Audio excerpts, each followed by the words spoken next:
కూడా సర్కిల్ అలాగనే తిరిగి రొటీన్ గా స్టోర్ తిరిగిన బట్ సినిమా పరంగా అయితే నాకైతే ఎంగేజింగ్ గా ఫుల్ కామెడీగా ఎంటర్టైనింగ్ గా అనిపించింది. ఎక్కడ కూడా నాకైతే లాగ్ అనిపించలేదు. అంటే ఫుల్ ఎంజాయ్ చేస్తున్నాను. ఆడియన్స్ కూడా చూసినా కదా చాలా ఫుల్ ఎంజాయ్ చేసిన. సాంగ్స్ కూడా డీజేటీలు సాంగ్ కూడా బాగుంది. ఇంకోటి ఏంటంటే రింగుల చుట్టూ చూసి పడిపోయినా ఇంకా చాలా బాగున్నాయి.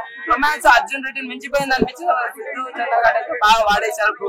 అనుభవం ఫ్రెండ్స్ కొద్ది ఆ సీన్స్ ఇచ్చినప్పుడు ఆ పేరులో బాబు ఇంకెంతసేపు అని బ్రహ్మానందం డైలాగ్ ఉంటాయి కదా అలాంటి డైలాగ్ అయితే చేస్తారు అయ్యా. ఫుల్ ఎంజాయ్ గా ఫస్ట్ హాఫ్ బాగుంది అనుకోండి. సెకండ్ హాఫ్ ఇంకా బాగుంటది. అనుపమ అసలు 2 గంటల రకరకాల సీన్ కానీ ఒకటి కెమియో రోల్ కూడా ఉంది. అది ఎంట్రీ ఇచ్చినప్పుడు కూడా మస్తు ఉంటది.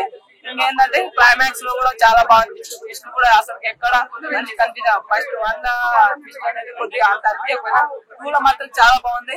కామెడీ అయితే ఫుల్ ఎంజాయ్ అయితే చేస్తాము. నేను 2వ సారి కూడా చూడడానికి వెళ్తున్నా.